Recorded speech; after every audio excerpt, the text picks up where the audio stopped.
Welcome back to Fantasy Football RPG, your go-to source for all things fantasy football. Join us for expert analysis, top strategies, and the latest insights to help you dominate your league. Let's level up your game and dive into the nitty-gritty.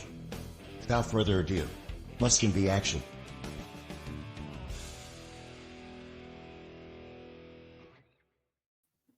Good morning, good evening, good afternoon, good whatever time of day it is for you. It is episode 114 of the Fantasy Football RPG podcast. Evan's over there doing some breathing exercises, so you're not worried about the $12,000 you just bet on the Maction tonight.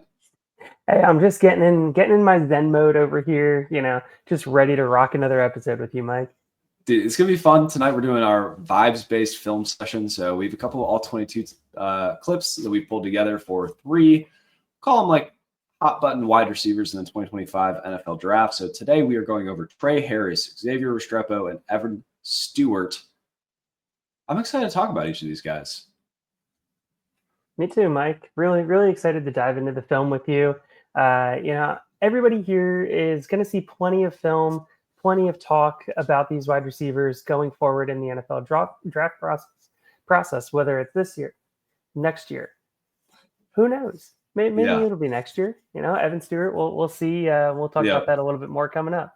Yeah, so we're starting off with Evan Stewart. So while I'm pulling up the film, Evan, why don't you tell the people at home, who Evan Stewart is, where he's going to school, what are some of the things that they should expect? Also, clear note, he's probably going back to school.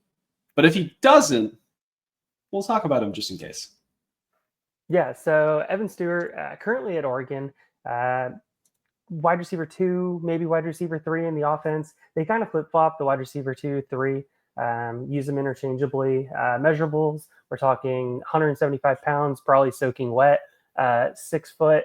Well, that's like me saying I'm 6 foot when I'm really 5'11". So got all of that to consider. Consensus pick on Mock Draft Database right now is 78th overall. He has the athleticism, so we can see if he does come out.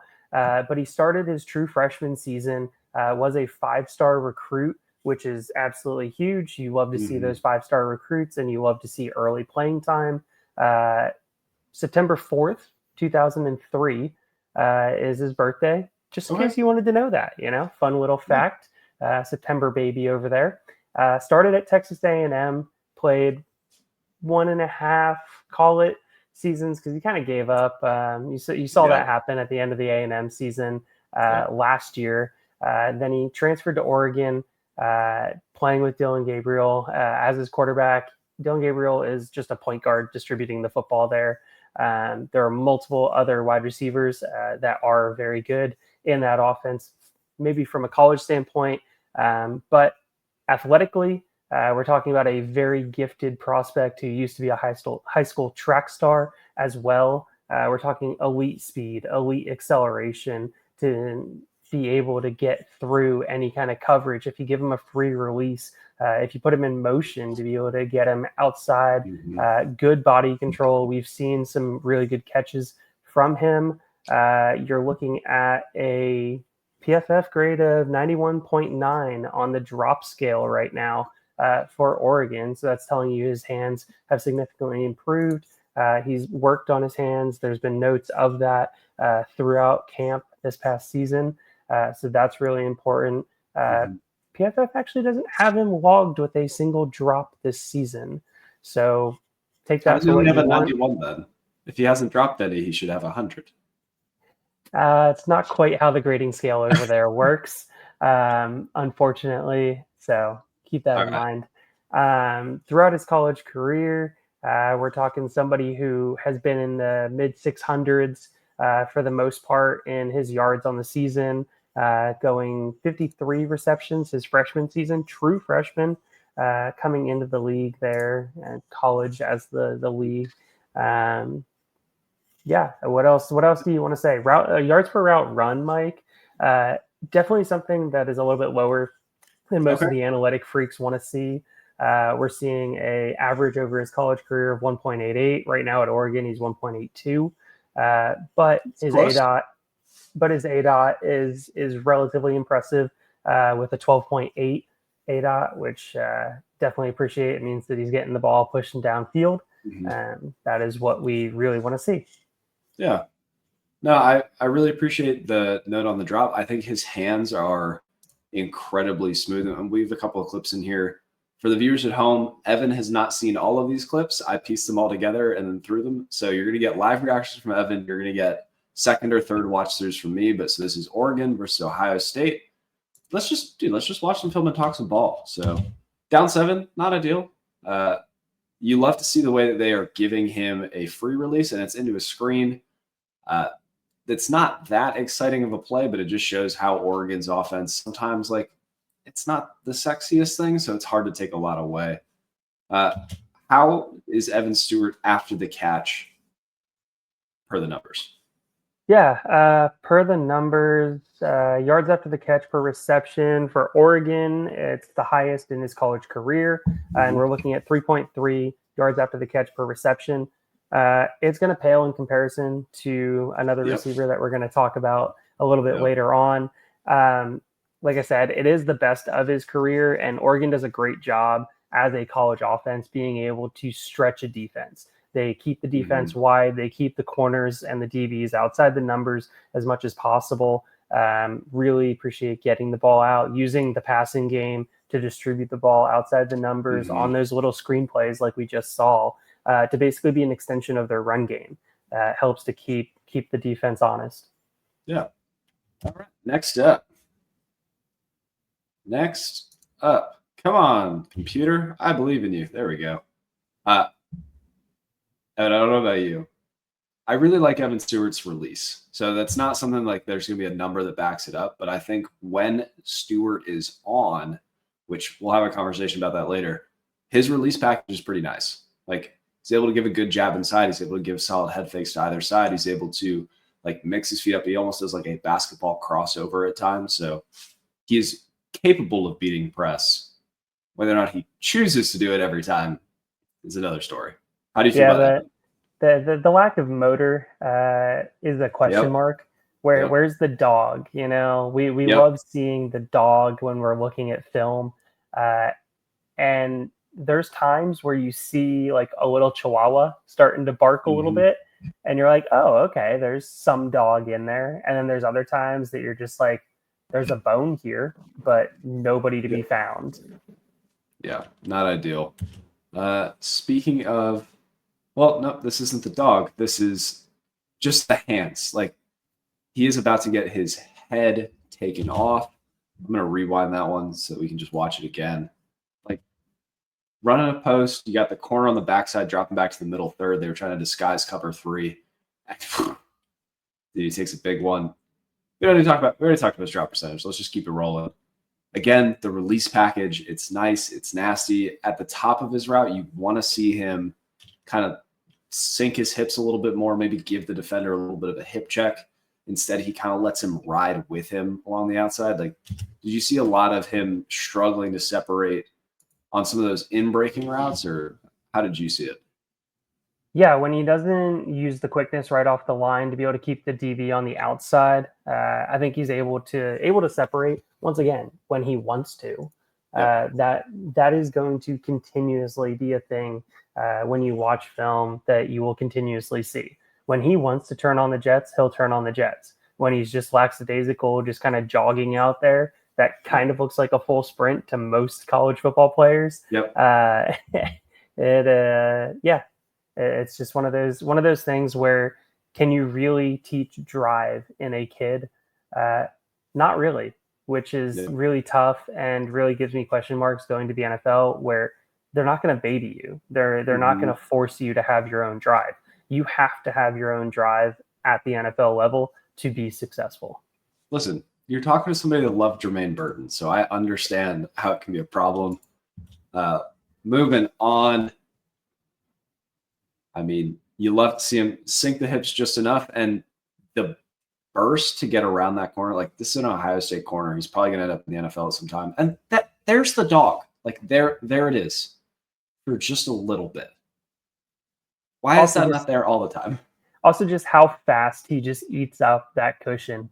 The DB starts with, what was it, a 8-yard cushion? Mike? Yeah. Somewhere around there. Let's get out the measuring stick. So we got 2 to the line, 5 to the, yeah. That's 9 that's yards, an 8 maybe. yard. That's Yeah, It's an 8 yard and cushion. you watch the steps, and it's what, like four steps, I think, before he sinks his hip. We got Well, 6 strides. Yeah. I got you. But as soon as the defender bites, like he just flies past him. We're gonna get into a Trey Harris stop and go later where he never truly sells vertical. I think Evan Stewart's like natural gifted speed. He doesn't do a great job of selling it there, but he's threatened enough earlier in this game that he didn't have to sell it as much. So you love to see it. I think I'm going to end up being higher on him than most, just tools wise, because I would rather bet on a guy that, like, if he puts it together, he's going to be exceptional than somebody else that we're also going to talk about. Like, if he puts it together, he'll be a fine wide receiver 3. But I will also say, I think the prospects for him going back can do so much more for his draft stock, because you're talking Tez Johnson, Trayshawn Holden. Both of them are expected to be graduating unless they magically get a graduate season or an extra season of eligibility, which means you're probably hitting the transfer portal for a wide receiver 2, unless you're assuming that Jerrion Dickey is going to take over that role. Probably not. That's a little bit of a bust of a high school prospect at that point. But that should be able to make him the number 1 wide receiver. And if he takes over that Tez Johnson role, could be huge. I mean, you could be talking about a guy that has 1,000-yard season next year that easily profiles well into everything that he wants to do, and you're basically going to be trying to design the passing game and the offense around him. Yeah. No, there's a lot of positive things to see. Is Dylan Gabriel coming back to school? No. Okay. Dante Moore. It's a bit of a problem. Dante Moore started as a true freshman for UCLA. Fair. He was a 5-star quarterback recruit. Went to UCLA. Started as a true freshman. Okay. So you have a lot of faith. He originally was committed to Oregon. He was a 4-year starter in high school. Mm-hmm. So there's a reason to be hopeful. Okay. I rock with it. Again, just that I can see it. I can see an NFL GM watching plays like that and being like, this can be our guy. We can build him into our offense as a wide receiver 2. Like, that play's not great, but he does. I want to talk about the top of his route there. So you see him bend out and then bend back in. He never truly sells to the outside, so he doesn't get the safety to bite. Evan, are you guys able to see my mouse? Yeah. So when he bends outside, he's trying to get this guy to push to the sideline there. But because he never really threatens that gap, he doesn't get this guy to flip his hips, which forces this to be completely open. But he does get the guy off of. Is that a real? Yep, that looks like Tez. So, I mean, it's concepts and schemes. It's drawing up levels of the defense. You're getting the vertical explosiveness of Evan Stewart to be able to pull coverage, which once again is what's going to make him a valuable NFL asset, is his game-changing and field-stretching ability. We've seen time and time again those players stick around the NFL. I mean, look at MVS these days. He's still sticking around, still getting those 2 receptions for 85 yards and a touchdown. Yeah, I am deeply sorry. That wasn't Tez. That was Holden. But you get the idea. I'm worried that he could turn into one of those guys that's like more valuable for the real NFL than he is for fantasy. That's exactly what he's going to be, Mike. We'll have that conversation depending on like landing spot and scheme and things like that. Listen, look up top where this corner's at. It looks like they're running some version of either cover 3 or some kind of like very weird man with a huge cushion. This guy's giving the guy in motion 7 or 8 yards. This guy's giving Evan Stewart like over 10 yards of cushion. And I mean, he just takes immediate advantage of it by making the guy pause for a second and then cutting the outside. Very smooth speed out there. I see it. I think that's what people need to take away from this. There is a world where Evan Stewart puts it together and becomes valuable. Fortunately, it's not this play. The scramble drill, not to just go super football nerd. So he sees his left-handed quarterback begin to bail the pocket. You either want to work upfield or with your quarterback so you have a target for him. Instead, he cuts all the way back to the dude. No left-handed quarterback is making this throw or even looking to try and make this throw. You got to keep moving with him. So to be fair, it has been said that over the years, historically, Oregon wide receivers are told to just run away from their quarterbacks because their quarterbacks have historically been athletic enough to be able to make a play in the open field. That's great context. It may not fully be on Evan Stewart in that. I'm writing that down. So they teach their guys to just go. They teach whoever is coming across the middle of the field. So the guys on the outside are supposed to be working either downfield or back to the ball. And then if anybody's on the inside, middle of the field between the numbers, coming over to the side the quarterback's escaping to, they're supposed to pull their defender away from the quarterback. This is why people should like and subscribe to the channel, because Evan is very smart with football. And I'm just here with Vibes, and we're having a good time. Vibes-based film study. But I think we got one or two more clips of Evan Stewart, and then we're going to dive into our next Bubba. This play, you just want to see him be excited to be a run blocker, and he does enough. There's an effort. There is certainly an effort there. Something. There is something. He's not going to get yelled at during the film session. No. But let's jump into. He did let his DB make the tackle. Yeah. Let's jump into our next guy, Trey Harris. Evan, what should the people at home know about Trey Harris? Oh man, Trey Harris is the prototypical wide receiver X in an offense. The analytics folks are going to be frustrated by the fact that he's a fifth-year senior, that he played 3 seasons at La Tech. It's a little hard to get that full picture when you have multiple seasons at a underrated school like Louisiana Tech. But born in 2002, early in 2002, February 28th. So almost, right at that end. Who knows if that was a leap year? I definitely don't know, but could have potentially been. Never know. Measurables 210, 6'3". He's probably all of 210, 6'3". Mock Draft Database has him currently as the 48th overall player. You look at him, and what got him to transfer to Ole Miss and got Ole Miss recruiting him was the 2022 season, where he had 102 targets and 64 receptions for 925 yards in that offense for Louisiana Tech. You look at his yards per route run, I mean, an ungodly number this year. Yep. You're looking at 5.15 yards per route run. That's not real. I mean, that's fake football. That is Lane Kiffin football right there. Yep.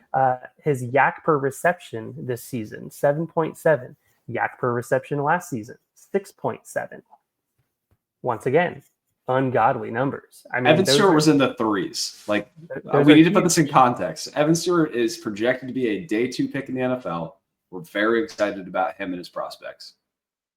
Trey Harris doubles or triples it. Yeah. And we have a receiving grade from PFF the last 2 seasons, so 2024, 2023, of 89.8 and 89.6. Which receiving grade, there's a lot of metrics to it. If you really want to figure out what goes into it, go over to PFF. They have a whole breakdown of exactly what's in it. Bottom line, PFF really likes Trey Harris. We really like Trey Harris. We had him as our wide receiver 5. There's some conversations like maybe he could bump up to 4. It was him and Isaiah Bond were neck and neck there. But let's see what the tape tells us. So full transparency, we pulled the first 14 plays from each of these games. And when I say we, I mean I. And then I just cut the ones that you can actually see something from him. So you like to see a little bit of wiggle there. Like to see him continue to move through his route, even when the initial route isn't there. Something with being a big-bodied receiver, like you want to see him be able to get his release package down a little bit. But let's talk about him in the scramble drill here. So, there he is. See him work. He's trying to run a stop. Unfortunately, they immediately drop his zone to where he wants to be. This little motion here, this just shows to me that he's a fifth-year receiver, but he has the football IQ that you want to see. Notices the quarterback is scrambling right about here.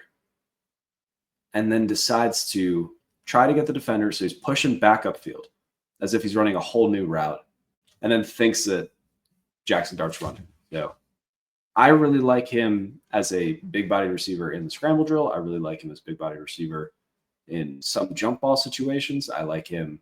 The yards after the catch are obviously very there.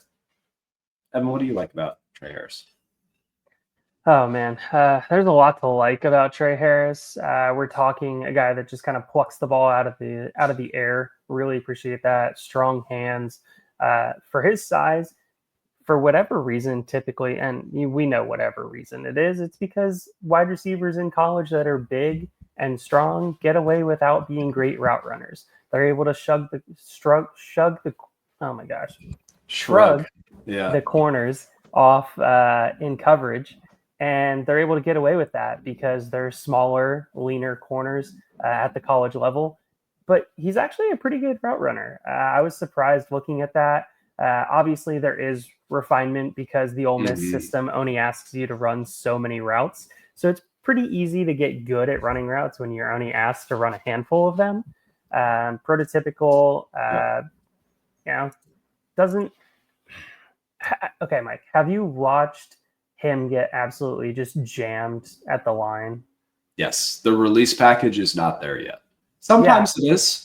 Sometimes he throws a little, like a shake to the outside that he cuts the defender in half and like really rushes through almost like a pass rusher. Like sometimes, but then other times somebody gets their hands on him and it's over. It's frustrating, is it not? Like you watch corners try and ride him down the sideline, and I feel like he handles it well. I feel like he holds his ground well while running his route down the sideline.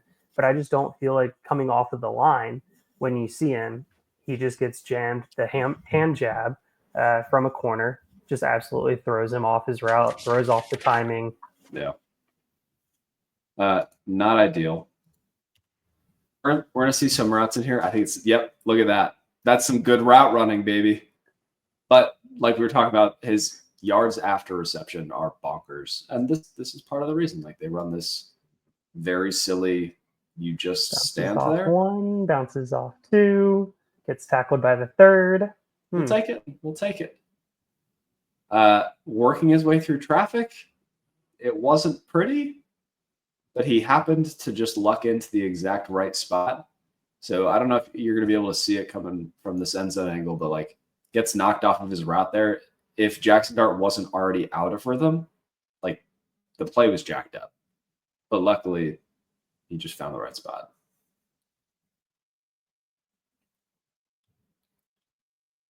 Nice little easy stop right there. Yeah, Look at him. Easy completion. Make yourself wide for your quarterback. Give him a nice wide target. Give him a big area. You have a giant cushion on you. Not quite an Evan Stewart cushion, but you still have a solid cushion working there. What are we talking? 6-7 yards? Yeah. I almost wonder, like, is this two-man? Is this just two? Like we talk about, I don't know if you've heard this phrase before, like chickens on a fence. Like there's a bunch of guys in the middle, and like that shows that like they all have their middle zones, and these guys have hook to curl. Yep. Or curl to flat, depending on like what the scheme is, and then too deep. But like he seems laser focused on what Trey's going to do, and just the cushion was too big for that kind of a route. Like they're playing offense on easy mode. I need the running back to put his mouth guard in. That's unsafe. Have you seen the amount of college guys that have two mouth guards these days? Yes. Like one to chew on, one to play with. Yeah, it just makes me laugh. Yeah. I don't remember why we clipped this one, and this is why we do the pod on the pod, which is what everybody comes to see.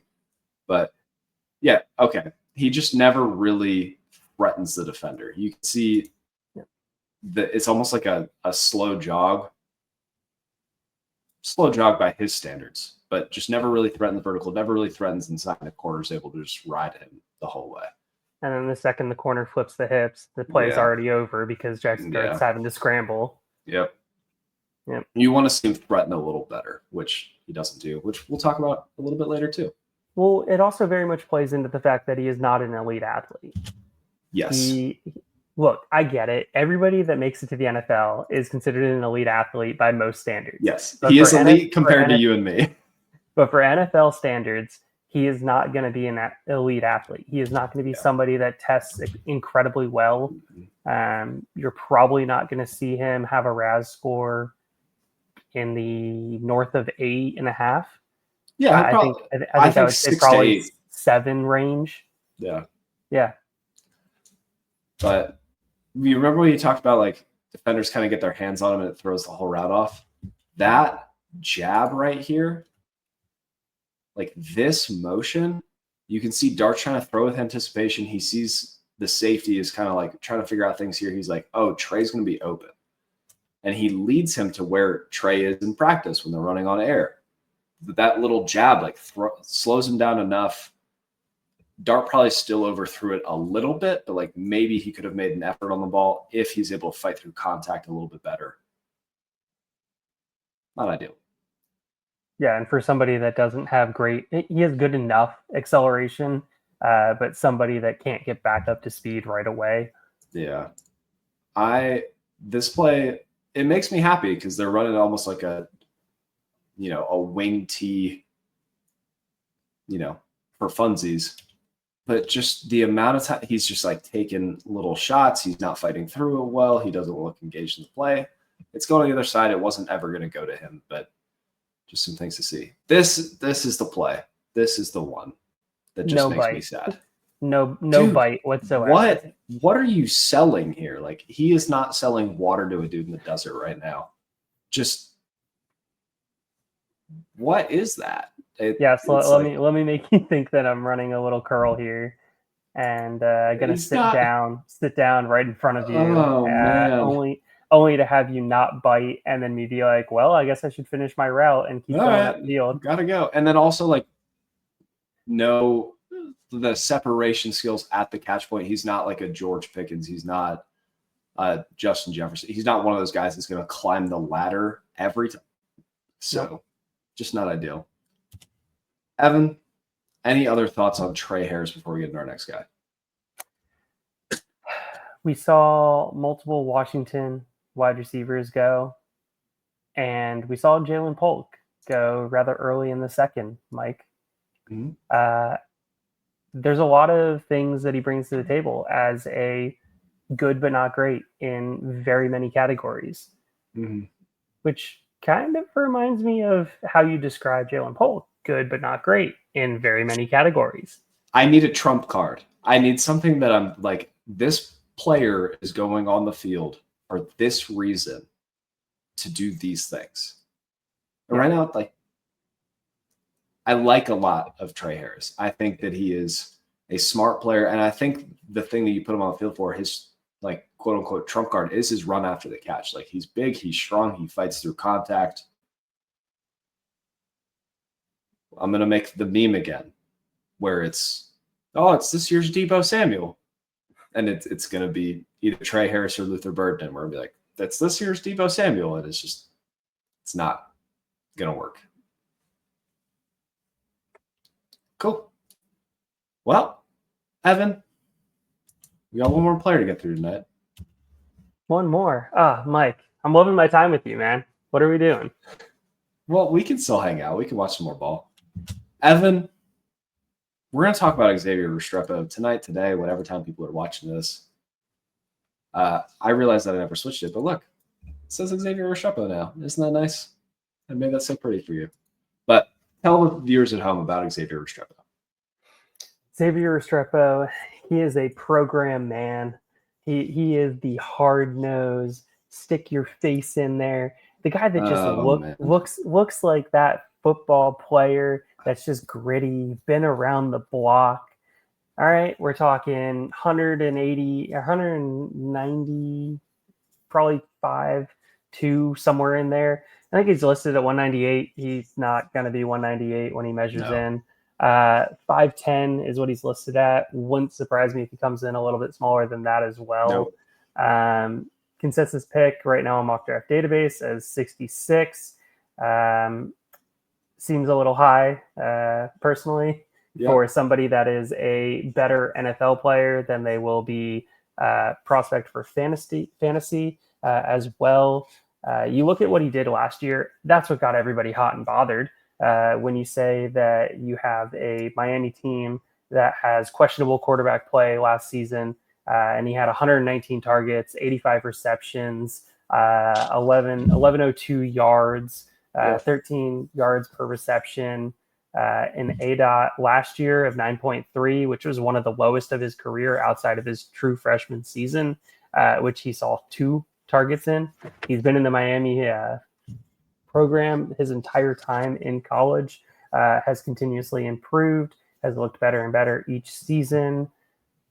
You know, we're talking about a guy that's been the primary read in that Miami offense the last 2 seasons. So he understands how to be the wide receiver 1 in a wide receiver room, which is very good benefit when you have somebody that's having to step into a role that, hey, maybe you're going to need to coach up some young guys later in your career, or as you continue to go through your career, maybe that's how you end up being valuable to a franchise.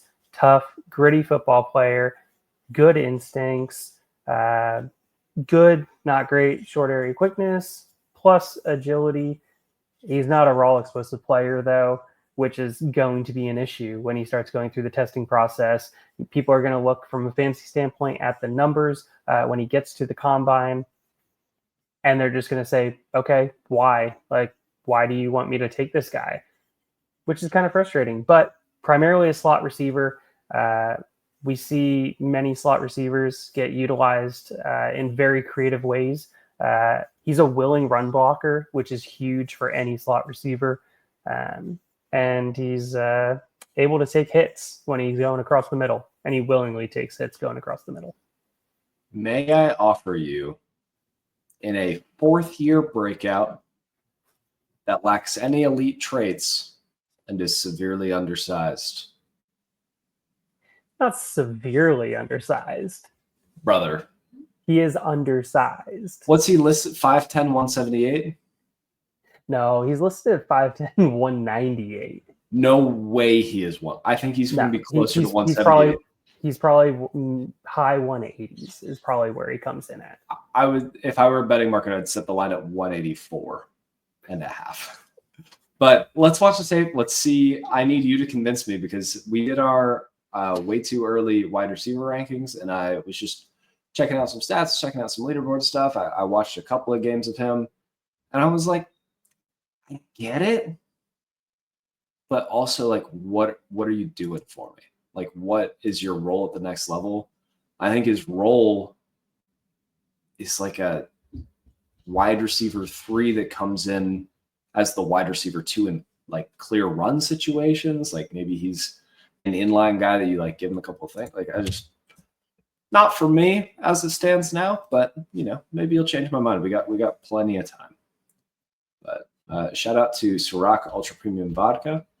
But all right, Evan, this is what he's best at. Look at that. That's wow. That's good for my fantasy team. Oh yeah, the Gabe Davis run blocking machine. You know? Oh yeah, he's gonna go off for a couple of random touchdowns in a playoff game. But finds the right spot in the zone. I did want to talk about on this one. So a lot of guys, this is an over route comes up. It goes underneath this one. Make sure to fight over top of this one. And you can see him start to see his quarterback scramble. And this is, the opposite of my complaint with Evan Stewart, but thank you for correcting me on what they're being coached. Like, look at him stop and be like, where do you need me? And also find this soft spot in the zone. Like, a lot of, we'll say, players that aren't reading what's around them will rush all the way over to the sideline here. Instead, he's like, nope, I'm going to sit down here. Cam gets sacked anyway, and Virginia Tech gets the ball. Go Hokies. And as you're going through more film on him, you'll see that more and more. As Cam is scrambling, he is finding spots. He is getting himself open. He is working to space in the field. He's not typically running into the coverages on scramble drills, which I do appreciate. No, we love to see that. Again, I actually really do love this tape. Like, how can you not get poetic about football on this play? Look at him. He's chipping the nickel, working his way up. Getting up to the safety. Dropping the hammer on the safety. I get it. He's like Hines Ward with no redeemable qualities. Oh. This one's just funny. We're gonna play that again because it makes me chuckle. What is this route combination? Why are you running a very deep stop into essentially a go route? Maybe it's a post that he didn't cut inside early enough. Like, just Miami's offense is funny to me sometimes. Miami's team is funny to people sometimes. But I will say they work off of that little bubble screen into this fake bubble. So you'll see, fix the gloves. Got to make sure those are right. Each of them are pretending like they're going to, block. And he's setting up like it's screen. And then he immediately tries to cut across the defender's face. He throws it somewhere else. But I think that's probably NFL open. I don't know if it's NFL open on an NFL defender. I think it's tight window at that point. Yep. That one? Absolutely just drawing PI. Clear. It's clean. Go Hokies. Again, let's get back to what he is good at. This is what he brings to your fantasy teams. In your point per blocking leagues, Restrepo's first round pick. That's what I said, Mike. A better NFL guy than he will be for fantasy. Glue guy. But I will say he does a really good job on this at the top of his route. He gets the defender to his hip and then never lets him come back over top. So gets the inside release, fights through traffic, uses the ref and the other defender, and then has the sure hands to the catch point. Like, I see the vision. Just, it's going to be a long path to fantasy relevance for him, in my opinion. Sure. He's going to be more fun, and you're going to be happier if your NFL team drafts him than if your fantasy team drafts him. It's like my love for Jake Bobo. And then also, dude, dog him. Catch the ball through contact. The qualities for an NFL franchise to take him, I completely understand. I will not be touching him in any of my dynasty leagues unless it's, the third or fourth round. I'm just looking for dudes to stick around on rosters. So, and he's one of those guys. You know he should be sticking around on a roster. Yeah. Any closing thoughts on Xavier Restrepo or anybody else we covered today? I really hope Miami doesn't make the playoffs, Mike. Why? Because Miami doesn't deserve to make the playoffs. All right? Oh, man. Nobody wants to see more Cam Ward. Nobody wants to see more Jacoby George. Nobody wants to see more Xavier Restrepo. I do. Yeah, I'd rather see everybody wants to see than Cam Ward. I think what are some of the other? They're talking about like a 3-loss Alabama team, maybe if they lose again. Yeah, the running back Jalen Milroe. Yes. Oof. We'll talk more about the quarterbacks as the draft season goes on. If you've made it this far in the video, please like, subscribe. We are fighting tooth and nail to try and get this thing monetized. Evan and I currently do this for free and because we love each other and there's nothing else we'd rather do on our Tuesday nights. But if you guys want to help the channel out, literally just send it to a friend, send it to your mom, ask her what she thinks about it. Evan, I love you. Love you, Mike. Thanks for listening to another episode of the Fantasy Football RPG Podcast. You can find us on Twitter at FFRPGPod and at FFMikeCash with a K. Don't let the goblins get you. We'll see you next week.